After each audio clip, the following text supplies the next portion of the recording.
OsteoSignal Episode 24.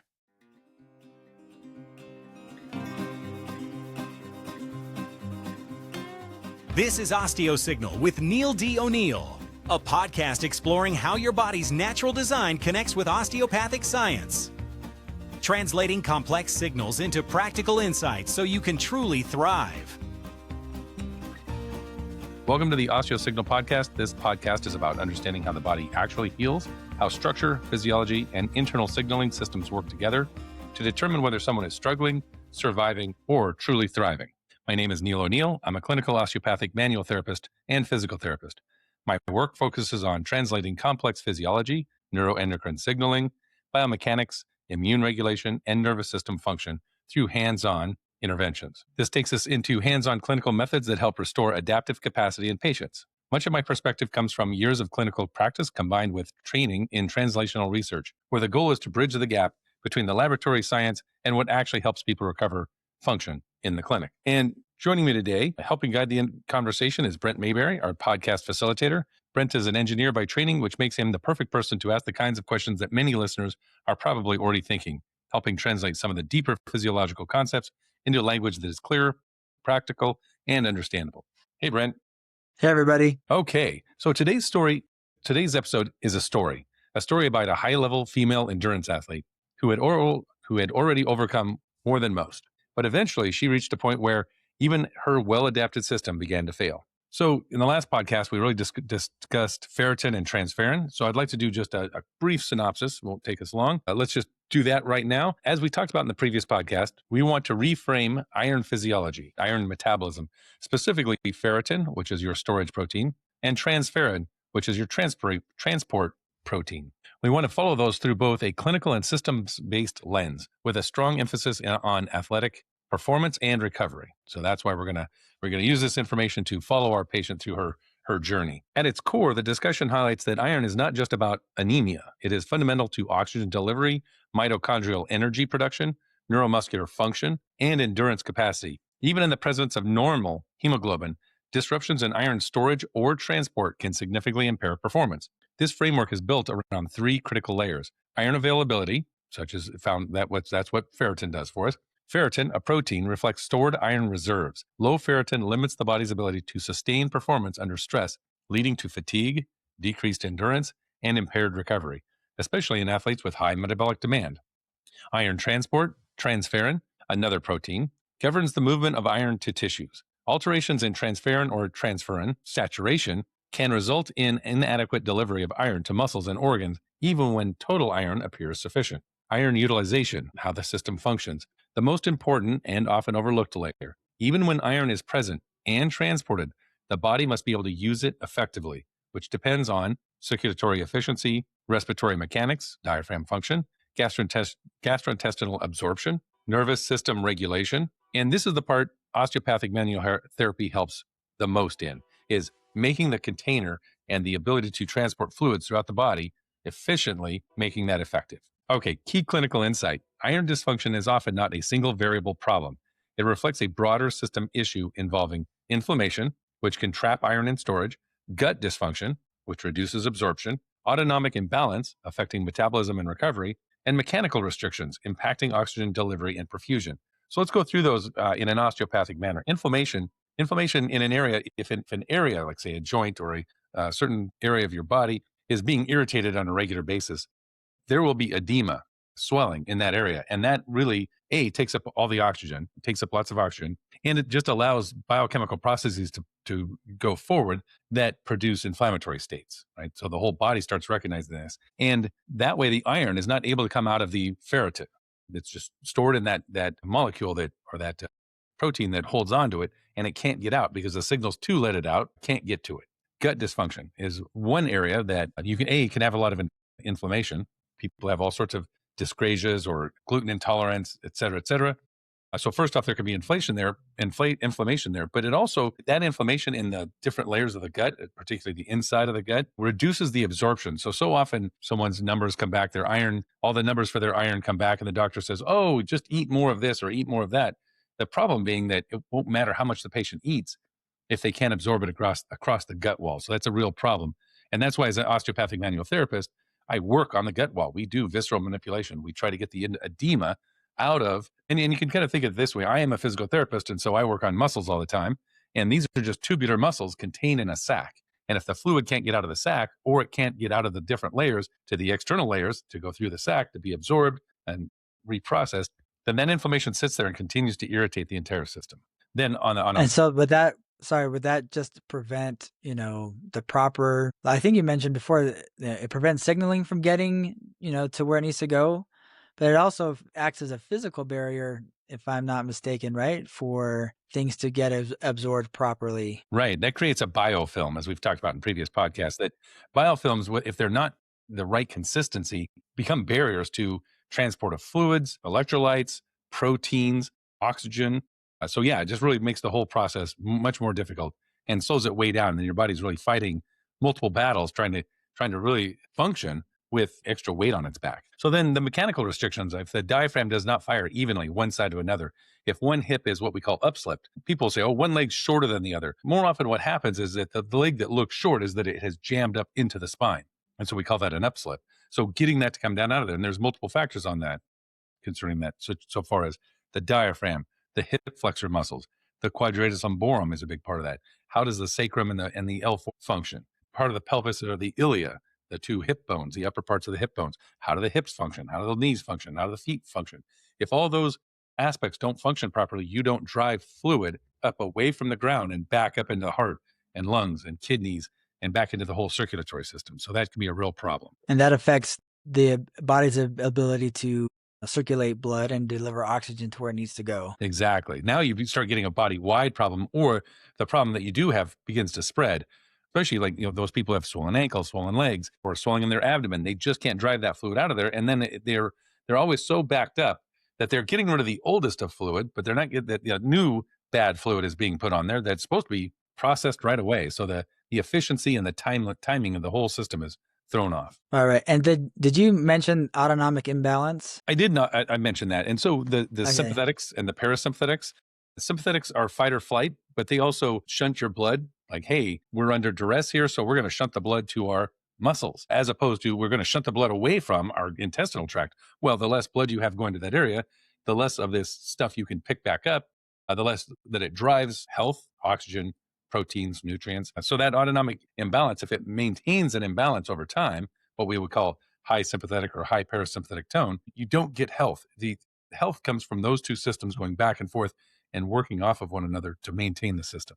So that's just as important in all of this. And that, a lot of people have heard of, working on your vagus nerve to make it function. But if you don't work on the vagus nerve and work on the sympathetic neurons that are in opposition to that, and then the other parasympathetic nervous system structures like the S2, 3, and 4 and the sacrum.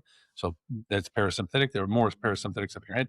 And then those neurological structures all come together in the hypothalamus in the brain. And so if the brain case and the neck and the thoracic inlet doesn't function, the brain can't make the right response because it as they say, garbage in, garbage out is really what you're going to get. And if you just treat the vagus, you're just getting one signal, right? Right. You need One of many bunch of signals. Exactly. Right. Yeah. You need, yeah.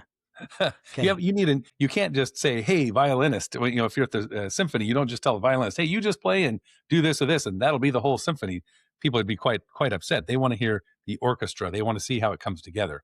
And either myself or the patient or the doctor or even really just the body, our job is to help the hypothalamus, who is the maestro, put all the information together. But if it's getting bad information, it's telling the tuba or to go at the wrong time. So it doesn't sound good. Doesn't work well. Yeah. Right. That's a great analogy. Yeah. Now, the OsteoSignal model is that instead of focusing solely on lab values, and I think this is what happens, is so often when you get your report and there's the green area and the yellow area and the red area, and so many of your numbers will be in the green area, and say, hey, all the numbers individually are in the right place. And then maybe one of them's out of place. And they kind of go, well, that's not such a big deal. It's only one red number. And so instead of looking at one number at a time, what you do is, again, back to the orchestra, it's a symphony doesn't play on this member or that member. Hey, we're just going to have the clarinet play or we're just going to have the tuba play. Everyone has to play together in a coordinated fashion. Otherwise, you don't get music. And that's exactly what this is. If we don't put all those numbers together and take them together, then we're gonna miss what's going on. And that's what we hope to talk about here today. So instead of focusing on those individual lab values, we propose a functional triad. Do you have enough iron, ferritin? Can you deliver it, transferrin? Can your body actually use it, system integration? Now, there's a few more numbers in there. There's total iron binding capacity. There's percent saturation. So there's other numbers. Now, typically when you get your blood test done, they test red blood cells and hemoglobin, and they say, oh, everything's good. You have to press for extra, often you have to press for extra information like transferrin and ferritin. And even then, they'll look at the values individually and go, everything looks pretty much okay. But the numbers in their coordination tell you, which song is playing. Is it a good song or is it a bad song?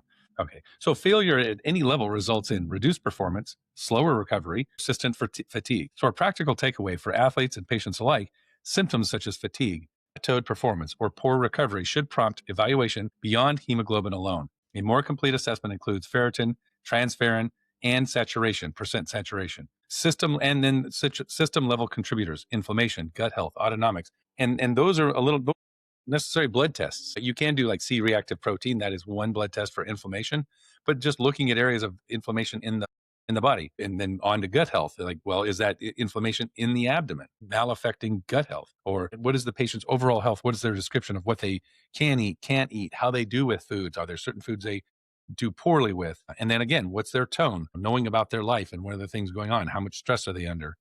What are their cortisol levels? And you don't have to do a lab test necessarily for that. That can be useful. But then even also taking that into, and eventually we'll take this whole series into, what does that mean for sex hormones, right? How do we take this information and together with when we measure sex hormones? So there's lots of things we need to measure, and we need to put all that information together. Today, we just want to focus on this part. So the bottom line. All right, I was just going to ask you, is there something that measures your autonomics? Yeah, you can have your cortisol levels checked. There are a couple different, now HRV, heart rate variability, is one way that we check that. Even just heart rate tells you something about that. Sleep quality. So there's a lot of different aspects of that. That's why so many people are on CPAPs because their sleep quality is so poor. So they're constantly under high sympathetic tone that they didn't get good rest. They don't do well the next day. They have difficulty concentrating. No small part of that is their ability to handle that cortisol, handle that stress. And so again, if their ferritin or their transferrin or their percent saturation, total iron binding capacity, if those numbers are off or off in a way, in a pattern, then yes, your autonomics are going to be up because you're not getting enough oxygen to the tissues. You're not getting enough energy to the cells. So the bottom line is that iron metabolism is not just a biochemical issue. It's a whole system performance problem, which includes biomechanical and bioelectrical signaling to work properly. Optimal outcomes require addressing nutritional status, physiological regulation, mechanical function. Only when all three align does a system regain full capacity to perform and recover. And I want to illustrate this discussion with a patient of mine, a high-level athlete who is a top performer despite some physical challenges. That is, she is a top-level performer until she is dragged down by a very difficult problem. Let's get into it. Okay, so this patient, Sarah, names have been changed to protect the patients. So this was not her first pattern. This athlete didn't just develop symptoms. She had a pattern. Going back years, she would cycle through foot pain and arch instability, tight hips and pelvic asymmetry, right? Oh, my hips are off. They just don't line up right. One hip's higher, one leg shorter. Digestive dysfunction and bloating, especially post-meal. So 20 to 40 minutes after eating, she'd get bloating. Was that with anything that she ate? No matter anything what she ate. It wasn't like she's a vegetarian at this point. She's very clean eater, right? So she's already learned a lot of these lessons of like, I have to be a very clean eater. I'm vegetarian just because I don't do well with the meat, though that has its own problem we'll discuss. So yeah, she had diaphragm restrictions, shallow breathing, of course, sleep disruption, internal fight or flight sensations, right? She would get anxious easily. And then she would get rapid water weight gain, just out of the blue, and particularly in coordination with her menstrual cycle. So these patterns responded extremely well to osteopathic manual therapy.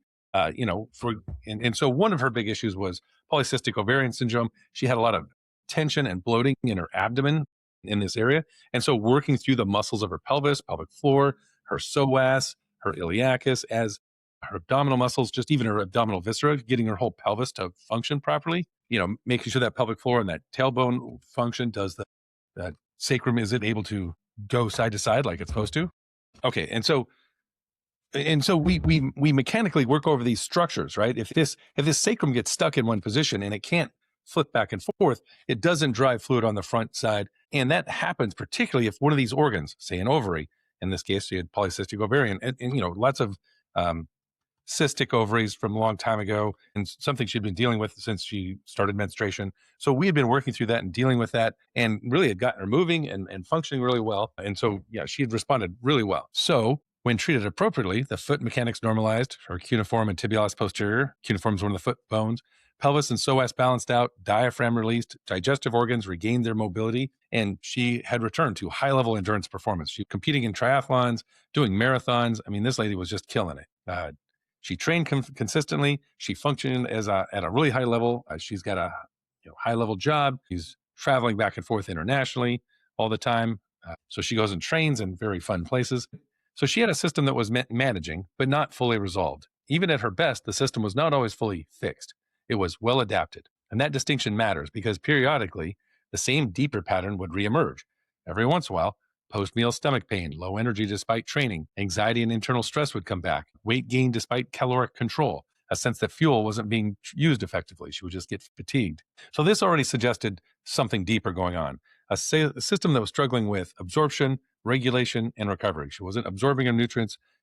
She was doing pretty well, but every once in a while she had these little flare-ups. And of course, again, like they kind of went with menstruation, and we knew that she has this polycystic ovarian syndrome. So we're just kind of battling that and trying to maintain it. And as long as she got regular treatment, we were able to keep her, we'd get her back on the level is really what had happened. She'd kind of fall down, things would get too sticky, and then we'd get her back up there, and then she would be back on the horse and go hard. Now, the problem is that she had an international conference in Italy, and so she was going over there, and she was obviously showing up a little early so she could do some training. So this patient isn't just an athlete. She is a world traveler and a society changer. Big conference she was going to, and she was heading into Italy for a high-level conference and some top-notch training opportunities in the Italian Alps. Just before her trip, something changed. For the first time in a long time, she began experiencing symptoms consistent with an inflamed ovarian cyst, pelvic discomfort, digestive irritation, subtle inflammatory changes, and not just those low to medium level short-lived ones, like those lasting a week to 10 days at medium to low flare level.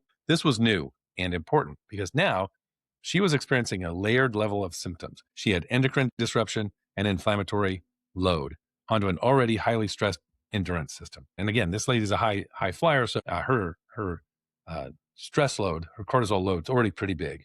Any little disturbance, and this was no small disturbance, really can throw her off. So all of a sudden, everything became acute. She traveled, she got to Italy, she was still trying to train at a high level. She was doing 50 miles a week running, doing her strength workouts, lifting her weights, trying to stay spot on with her diet, even though she was in Italy, but still has been to Italy enough times. She knows exactly what to eat, where to eat. She's a machine of endeavor. I mean, somebody I think we can all kind of look up to, but internally, her abdomen became severely bloated, to quote her, to the point of feeling like it's bursting, painful even to light touch. She got constipated, and she had associated stabbing lower abdominal pain. But then came the defining moment, an acute, severe abdominal onset of pain, like ER level intensity. She couldn't stand upright. She couldn't tolerate touch. She had pain across the entire lower abdomen, extreme nausea. And they didn't really catch everything going on in the ER, but they stabilized her with pain meds and kind of said, oh, yeah, you probably just, ovulation, something went wrong, another polycystic ovarian flare up. But this time it was bigger. These are all classic symptoms for an ovarian cyst rupture. And that's the whole thing. Now, ovarian cysts, oftentimes have blood in them, and that's a problem. So let's make this very clear clinically.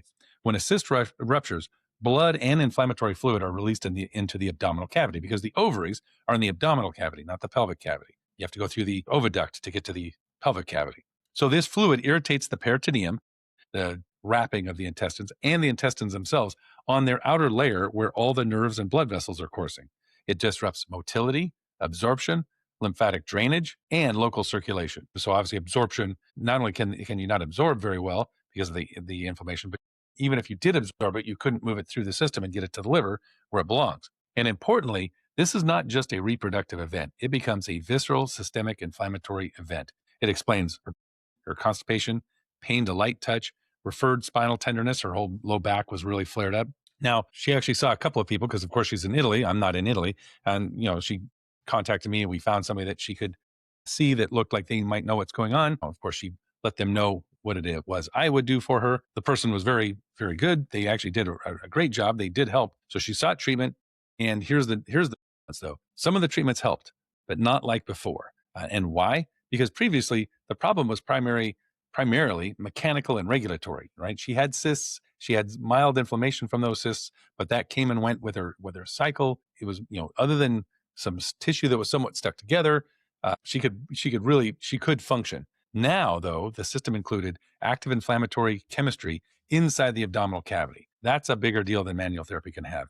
I mean, we can improve motion. We can enhance drainage, normalize pressure, try to get these organs separated from each other so they'll slide and allow fluid flow and proper chemistry, proper pH, so it's not acidic.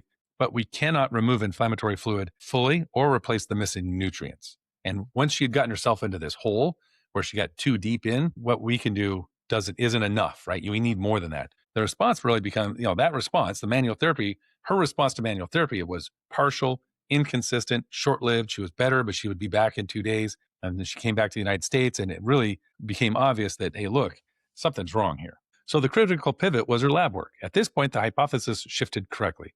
The thought processes arose clinically. We need to look at the system internally. We needed lab work. So the labs revealed very low vitamin D, quite low vitamin B12. Now, she is a vegetarian, so her B12, it's harder for her to get her B12. It's all about absorption from her food, and then it's not in high amounts. And this obviously had been kind of going on, and then it lasted over several weeks. And then onto her low iron stores. She had low ferritin. Now, this is the turning point of the case. Because once we had that information, we could make further decisions. Like, so why these deficiencies matter, especially in an ultra athlete. The low ferritin, low iron stores, you get reduced oxygen delivery to tissues. So she didn't feel like exercising. That was why I don't feel like myself. Normally I'm just a tiger waiting to run out there. I can't wait to get out and run. And she just couldn't. Decreased endurance capacity. So she would, and then when she did force herself to get out there, she was just cutting her runs short, going, I just don't have it today. My legs are so heavy. They just feel so heavy. I feel like I'm running in sand or quicksand. The low B12 impaired nerve function. So she was hypersensitive, right?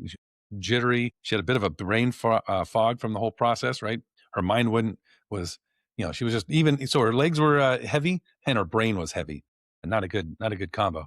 And she had poor energy production. She just didn't, she'd get up in the morning and just like, yes, I just don't have the eye of the tiger today. So, and then under low vitamin D, which reduced her immune and inflammatory regulation, right? So that just makes the whole problem worse, is that she didn't have the vitamin D to combat the very problem that she had. This impairs her muscle recovery. So then the workouts she was getting were taking her longer to recover from, and increased pain sensitivity, another addition to hypersensitivity of the nerves. So you kind of combine all that with her being in endurance training and stress, vegetarian diet, which always has a higher risk for B12 and iron issues, GI irritation from the cyst rupture, and the blood, international travel and work, on top of an overachiever life at home in the US, and you get functional malabsorption and depletion.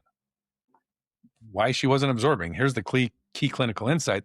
Deficiencies weren't just intake related, right? And a lot of times medically, doctors are like, well, if you just start taking this in several months, you'll have that. These were likely absorption related. So it didn't matter if she took pills or even just tried to eat right. She's not going to absorb properly, especially after the blood in and around the GI tract.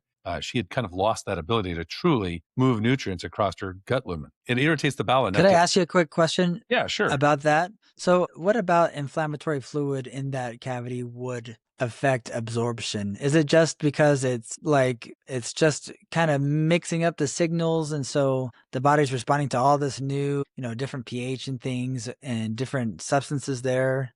Does that make sense? Does that question make sense? What causes this fluid from the cyst to affect absorption? I mean, you hit it on the head. The pH, acidity changes. And so when we talk about chemistry, we talk about STP, standard temperature and pressure. Well, it's more than that. There's a lot of, for example, organic chemistry is all based on the assumption that oxygen is plentiful in the environment. And that's one of the problems we see with certain tumors, that they have a low oxygen area, so they're not organic chemistry. And we're making assumptions about how to treat that tumor with organic chemistry using chemo, and it doesn't work as well. And I think as a lot of people have seen, like sometimes chemo doesn't work very well. And that's because we're assuming plenty of oxygen, but that's not necessarily the case. And in this situation, the higher the acidity or lower acidity, that's one of those standard temperature, pressure, acidity, oxygen content, et cetera, et cetera. So exactly those things. Chemistry doesn't work in that optimal range. And so humans, our pH and our electrolyte balance, our protein balance, all those things we optimize. Our kidneys optimize that. Our livers optimize that. We're optimizing that through the whole system to make it, to optimize where's that chemical level, where's that hurdle, like how hard is it for us to get nutrients on this side of the lumen and get protein over here, nutrients over here, electrolytes over here. We're always playing this chemical game in our gut and in our kidneys to make that work for us. And in this case, entire environment's against us. So then it's active transport. There's no passive transport. It's all we just have to suck it over and spend energy to get this nutrition. And of course, we're low on energy as well. Our mitochondria can't get the energy they need to do that. So we fall farther and farther behind. Okay, thanks. Yeah. So now the system's trying to train, trying to recover, trying to adapt, but it lacks the oxygen, the energy substrates, and the regulatory capacity. It just can't overcome that hill, right? It has to, in order to, it's like, oh, we only have to go to get water. We just have to walk to the town square and get water out of well. Well, now we have to climb up this mountain and go to this one stream that flows down the other side of the mountain and get our pail of water and come back to cook. It's like, yeah, that's much harder to do. Okay. So at this point, everything kind of, we could see how everything kind of connected and how the full system was breaking down. Her pelvic and visceral restrictions had come back. She was just locked up in the pelvis. Physiologically, she had inflammation from the cyst rupture, impaired GI function, metabolic dysfunction, B12, vitamin D, and iron storage deficiencies, autonomic persistent fight or flight.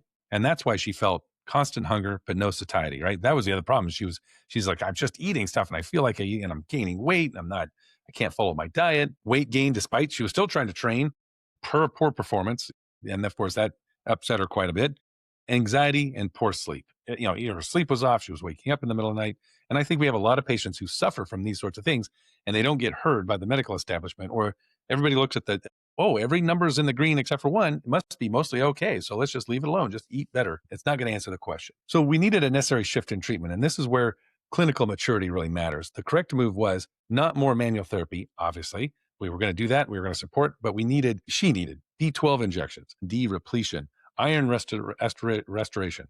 Okay, so she needed that B12 injected, a vitamin D and iron infusion, right? And then we were going to retest her in 8 to 12 weeks, but we didn't have to. That was the whole thing, right? You can't manually restore a system that lacks the biomechanical or biochemical capacity to respond, right? There's nothing I can do about that. I can't get that kind of inflammation out. I can't overcome the chemistry. Even the chemistry is too big for what I can do. So that's where we just called in the big guns and had her go in and have an iron infusion, B12 infusion. She actually had B12 injections available to her, and so she went and got those. But the infusion with the iron and the vitamin D were huge. So, and of course, this doesn't diminish the manual therapy and what we're doing with it. It just refines its role. It becomes our job is to restore visceral mobility after inflammation, improve lymphatic drainage, normalize diaphragm and pelvic pressures, support autonomic regulation, and we really become the environmental optimizer. Our job is environmental cleanup. And I tell people that all the time. It's like somebody has to, the doctors come in and do their thing, or you go and do your thing with life. Somebody has to clean up the mess. And that's my job. Awesome. Hey, I was just going to ask you, what are some of the things that you did to help her achieve these things? Like, how did you help her restore her visceral mobility or improve her lymphatic drainage? What kind of techniques do you use to achieve those results? Well, we call it visceral mobilization, manipulation. So much like a massage, very similar sort of thing that you go to where the organ is, and you go around the organ and understanding, like, is it in the peritoneum? Is it in the front of the peritoneum? The peritoneum is like a pillow inside the abdomen. And so in that pillow may have wrapped itself around some of your organs, so they're intraperitoneal. Some of your organs are behind that pillow, so they're retroperitoneal. And some of your organs are accessible right in the front near the abdominal wall. And so first off, you have to know the anatomy. And then you go in and you say, okay, well, where does that sac go? How does this organ, where does its fluid come from? Like, where's its arterial feed? Where does it come off the aorta?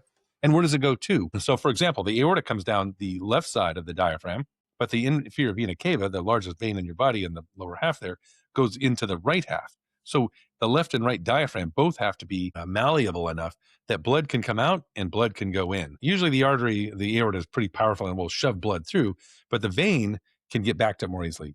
Then the harder part with that is understanding that the spine actually has to be able to flex and extend without rotating or side bending, because your lymphatics travel right at the front of your spine, and the spinal motion actually pumps lymphatic fluid back up into your through your thoracic duct and into your intraclavicular space here. And so if that area, like say your muscles, the person, she's training with weights and she locks up her clavicle and her arms her shoulders a little sore, you'll actually see people with puffy thoracic inlets here. They'll have fluid sitting there because they just can't get it back down into the superior vena cava to go back down into their heart. So you have to open up all these pathways, right? It's about knowing what's the drainage system. Where does it go? Where does it flow? Where does it come from? What are the signals for that? And of course, this is biochemical, right? What's the pH? I can't change pH by dumping something in there, but I can help alleviate the problems with pH by making it easier for the system to restore itself, making sure that the kidneys can function. Can they move? Are they moving with the diaphragm? They are right up against the diaphragm and posteriorly. So if T12, that part right at the bottom of the ribs there, is really stiff and doesn't move, that has to be mobile. Otherwise, breathing is altered. You will actually see one side of the diaphragm function better than another. If anybody's like been running around and then fell on their back or got hit in just such a way that they knocked the breath out of themselves, and then like it seems like it takes an eternity to get your breath back, and then you're breathing first on one side, then you're breathing on the other. If you go back and look and actually stick your fingers in your abdomen below your ribs and then just watch, put them evenly, stand in front of the mirror, and then take a deep breath, and both fingers should come down equally. Most often what you're going to see is you're going to see one finger really come down and one not as much. That tells you that that's an asynchronous firing of your diaphragm. We restore that kind of motion all the time because it's so important. And then making sure that, the thoracic cage, does the rib cage allow, do people have proper posture? Can they rotate left and right? Can their hips go left and right evenly? Otherwise, and people can do this at home, if you lay down on your back, legs straight, and you reach one leg across your body and see how, and bring your foot as close to your head as you can, and then put it down and reach the other one across. One side's going to be, the foot's going to be much closer to the floor, and it's going to come much higher up. And the other side is going to come higher up off the floor and may or may not come as close to your head, right? It's just an easy way to look. Do you have a twist through your thoracic spine? Through your body, really, through your hips and thoracic spine and cervical spine. And if you do, you can't move fluid as well. It's pretty, right? If you can't move evenly back and forth. So as you're walking or running, you'll also notice that maybe you twist to one side more than the other side. So those are the things we get in there and try and restore. We assess those lacks of ranges of motion and try to figure out what exactly is causing that. Did you have a past injury? Have you been overtraining in some way? And so we try to optimize that environment. Okay. Awesome. Yeah. So that's, thanks for going into detail. I think that helps people, listening at home. So what do osteopathic manual therapists do about it? And I appreciate the detail that you went in.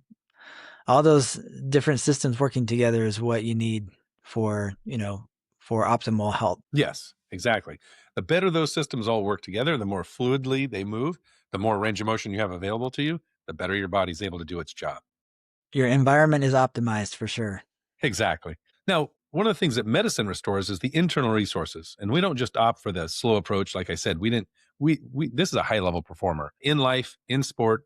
Her iron and vitamin injections or infusions were needed now to get the system back on track, especially as her performance season was upcoming, right? She had races coming up. This patient had to perform, and the slow approach was not going to work in time. And for a lot of patients out there who either had these problems for a long time, that let's say they go and they measure their ferritin and transferrin, total iron binding capacity, their percent saturation. Once you start doing these other tests and you see something like that, and maybe you've had those tests in the past and you didn't really recognize, or the doctor kind of said, oh, it's not that important. Let's just, have you supplement, or let's just have you eat right. If you have that gut inflammation and you can't absorb, you have a malabsorption problem. You can't beat around the bush, and we can't just sit around and you live years and years of your life this way. And this is exactly what you see. I have multiple patients like this, older patients with chronic reproductive problems, et cetera, that these are the problems they've been dealing with for years. And no one's been willing to just say, hey, let's do the big one. Let's get you the infusion. I mean, it's available. It's fairly affordable depending on where you go. I just highly encourage people to make sure they check all their options. Some people are waiting around saying, well, my insurance won't pay for that. It's like, well, sometimes your healthcare is in your own hands and you can't wait around for the medical system to do everything for you. So the outcome, when everything was done right, when both the internal environment and the internal resources were addressed, her energy came back, her digestion improved, the bloating resolved, training capacity rebuilds. She was back out there. And we didn't have to wait the 8 to 12 weeks to see if that had taken care of it. Within just a couple weeks, she was hard at it again. And her hormonal patterns actually stabilized again. This actually helped her polycystic ovarian syndrome diminish. And so we've really been implementing this, and it's actually been about a year now. We've really been implementing this, really watching her numbers closely. And anytime she gets too far off, we just say, look, you can't always eat it. You can't always get it in and get it into your body the right way. Just get back out there and do that infusion. And most importantly, her system has become resilient again, not just adapted. This patient is back on top of performance. She set a personal record. She got in the Iron Woman triathlon. Everyone calls it the Iron Man, but since she's a woman, it's an Iron Woman, as far as I'm concerned. For sure. Right? So she got in there, she set a PR. So that's pretty incredible. And she's always a top performer in her professional life. So very impressive person. but somebody that I think we can all look up to, but also see a part of ourselves in when we've had those low energy states or this, that, the other one. Sometimes it's necessary to get better information so you can make better decisions. Yeah, I just want to point out, we're highlighting this, top performer, but the principles apply to everybody. If you have digestion issues or low energy issues, even if you're not, running 50 miles a week or whatever, traveling around the world, you still need to be able to understand, well, what's going on, what systemically is happening, and take the time and energy and use your resources you have available to remedy it and to try to optimize your Exactly. environment and restore yourself back to good health. And this is, I'm not saying anything bad, doctor, because doctors going through, they're doing what they're trained to do, but sometimes they don't know the whole story, or they've got a lot of patients, and to be your own advocate, I'll be your advocate for you. If you don't feel like you're getting the right answer, look those numbers up yourself, put them into the AI, figure out exactly what some of that information is, put all your symptoms in there. The better information you give the AI, or seek further nutritional counseling, go talk to another professional who specializes in that. Not every doctor has the time to have every case be 100% in their mind at the time. And so what looked acceptable, like this lady's individually, her numbers looked pretty good. Well, okay, they were, by the time we did this, before they had looked pretty good, but when we look back at it, we say, actually, you were already on an edge. All your numbers were in the green except for one, but that being on that edge, and then this polycystic ovarian rupture just threw her way down. And so it was actually a little rough there for a bit. And so, yeah, don't wait for that to happen. Or if you've had that happen, don't second guess yourself. Go and get more information. There's a lot of resources out there on how to go get tested for a lot of these things. So I highly advise. And then sometimes what people do is somebody might say, oh gosh, you just need to go and get more estrogen, or you need to do testosterone or something like that. Again, you need to test those numbers, get the lab work for that. But here we're just talking, this is the simple stuff. We addressed vitamin D, vitamin B12, and her iron stores, her ferritin. And that was it. She didn't need testosterone. She didn't need estrogen. She didn't need exotic things at that point. She just needed basic things. So I highly encourage everyone to go out there and really look out for themselves. Okay. So, and again, because even in highly trained, highly adaptable athletes, they can reach a point where adaptation is no longer enough, right? Because performance is not built on effort alone. And so a lot of people out there is like, they're trying hard with their life. I encourage you, like, don't just rely on that. Let's remove some of the barriers and help you help yourself. So, this is built on available resources, functional physiology. Does your body work properly? And I think, people try to be healthy, but not understanding the full system and how these, for example, the pelvic floor and the pelvic diaphragm are supposed to fire together. And if you have a respiratory diaphragm that's not firing evenly, how can your pelvic floor work properly? Meaning that means that you don't stabilize both hips the same, so that when you're walking or running or exercising, you're not going to get the same push on both legs evenly. Well, that's a big deal, and people will notice that they have one leg that's stronger, one leg that's not. And the more that you exercise that, the more you throw it off. And that's why you come and see someone like a manual, as osteopathically trained manual therapist, is to restore that balance and make those systems work together. So the pelvic floor and the pelvic diaphragm and the strength coming out of your legs, that every time you take a step, you're not actually setting your system off.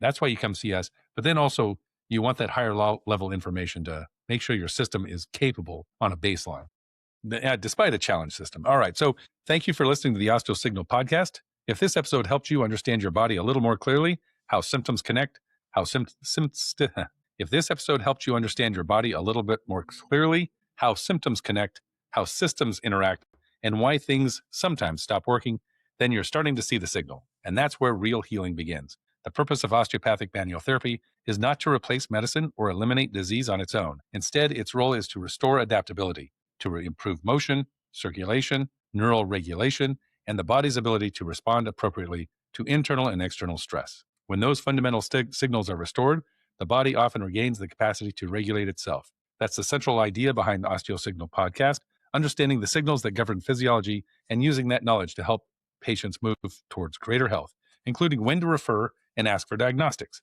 Remember, this is a team sport. Patients, therapists, and doctors are part of the health delivery system when coordinated by listening to the signals. Thank you for listening to the OsteoSignal podcast. I'm Neil O'Neill, here with Brent Mayberry, and until next time, keep paying attention to those signals. Awesome. Thanks, Neil. And just one more note, if this podcast was interesting to you and you got something out of it, please like this video or this audio that you're listening to. Rate us and subscribe and share with your friends. Spread the word so that more people can benefit from this awesome knowledge and this presentation. So thank you so much, and we'll see you next time. Thanks for joining us on another episode of OsteoSignal with Neil D. O'Neill. For more information, please visit pursuitpt.com or pursuitperformancetraining.com. Want to show your support for the podcast? Give us a like, click subscribe, and leave a comment or review. We appreciate it. Our music was written and performed by Sky Toes. Copyright 2026 by Neil D. O'Neill.